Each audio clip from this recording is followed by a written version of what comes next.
एक आदमी अपनी ज़िंदगी में बहुत परेशान था। अच्छा आदमी था, खूब मेहनत करता, फिर भी उसको जो उसकी इच्छित मेहनत का फल था वो नहीं मिल पा रहा था। हुआ क्या, यहाँ जयपुर में गोविंद देव जी का मंदिर है, बहुत फेमस है।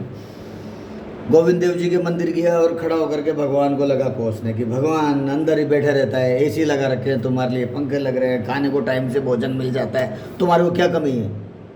हमारे को देखो, हम कितने परेशान रहते हैं, दिन भर दौड़ लगाते हैं, सुबह तेरे दर्शन करने के लिए लाइन में लगे रहते हैं और उसके बाद में तेरे दर्शन करने के बाद काम धंधे पे जाते हैं और उसके बावजूद भी हमारे को कुछ वो नहीं, भूखे मर रहे हैं।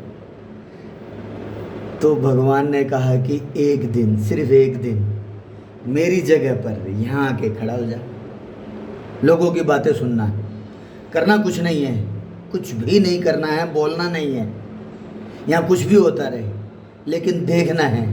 शाम को मैं फिर तेरे से मिलूँगा और फिर तेरे से पूछूंगा। तो भगवान ने अपनी जगह पर उसको मूर्ति बना करके रख दिया, देख रहा है, सब सुन रहा है वो।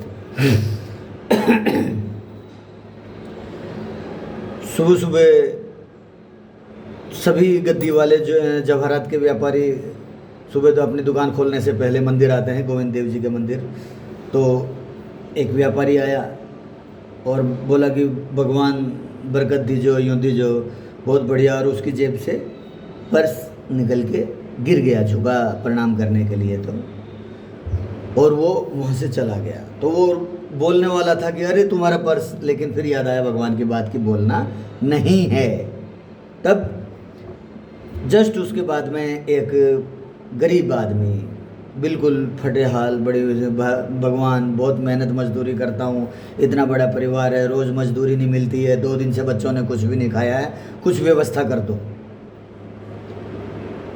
जैसे ही मुड़ा वो पर्स, सेठ का जो पर्स गिरा हुआ था वो मिला, उसने वो खोला, देखा कि 500 रुपये थे उसके अंदर, खाली पर्स। तो उसने अपनी जेब में डाल लिया और वो पैसे लेकर के मार्केट में गया और वहाँ से अपने कुछ खाने पीने के सामान वगैरह खरीदे और अपनी घरवाली को दिया कि बच्चों को बनाओ खिलाओ। उसमें वो जैसे ही वो पर्स उठाने लगा था, उसने रोकना चाहा कि तेरा नहीं है, लेकिन फिर चुप लगा गया, फिर चुप लगा गया। इतने में उधर तो उसने सेठ ने जिसके पैसे गिरे थे वो पुलिस वालों को लेकर के आया मंदिर में। इधर से एक मछुआरा जो अपनी नाव लेकर के नदी में, बड़े तालाब में जा रहा था मछलियां पकड़ने के लिए, तो वो पहले कि भगवान आज को तूफान नहीं आना चाहिए, आज कुछ गलत नहीं होना चाहिए और आज ये मेरी मछलियां खूब सारी आएँ।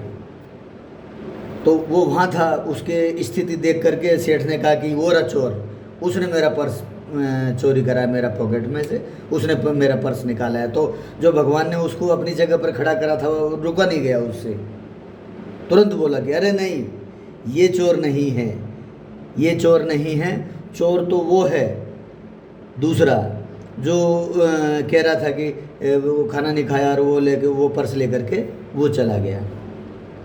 तो पुलिस ने इसको छोड़ दिया मछुआरे को, मछुआरा अपनी नाव लेके चला गया, मछुआरा अपनी नाव लेकर के चला गया और पुलिस ने उस गरीब आदमी को पकड़ लिया।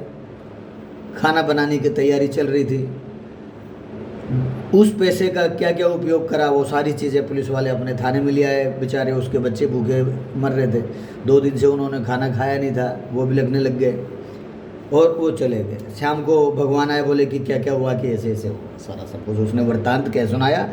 तो भगवान ने कहा कि मैंने तुम्हारे को समझाया था कि मेरी किसी भी बात में सुनते रहना, गलत इंटरफेयर मत करना, आप उसमें दखल मत देना, बोलना मत किसी को कुछ भी।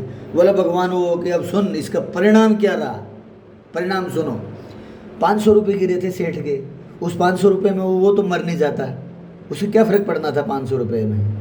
वो जो 2 दिन से भूखा था, उस 500 रुपये से ना उसके पूरे परिवार का पेट चलता। 2 दिन भर पेट खाना खाता, 2 दिन मजदूरी करता पूरी मेहनत से, उसको फिर व्यवस्था हो जाती। उसको भी कोई करोड़पति नहीं हो रहा था 500 रुपये में, सिर्फ उसके परिवार के पेट भर रहा था। और जो वो मछुआरा जो अपनी नाव लेकर के तालाब में, नदी में जा रहा था, वो उसका डूबना तय था।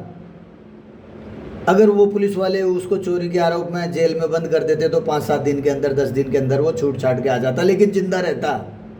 अब तुम्हारी वजह से वो मछलियाँ पकड़ने गया, तूफान आया और वो पत्थर से टकरा के मर गया, डूब गया। तो तुम्हारी एक गलती ने कितने नुकसान करा। उसी तरह से ही आप लोगों को पता नहीं रहता है कि भगवान ने हमारे लिए क्या व्यवस्था करी है। लेकिन हम हमारे काम के लिए बोलते हैं, हमारा काम नहीं होता तो हम चीखते हैं, चिल्लाते हैं, झुंझलाते हैं, लेकिन उसके वो काम होने के बाद परिणाम क्या रहेगा, वो परिणाम तो हमें नहीं पता ना, परिणाम तो ऊपर वाले को ही पता है। इसी वजह से ही भगवान आपको वो चीज़ देता है जो आपके लिए अच्छी हो, आपके लिए सही हो, न कि जो आप मांगते हो, क्योंकि आपसे बेहतर आपके भगवान जानते हैं।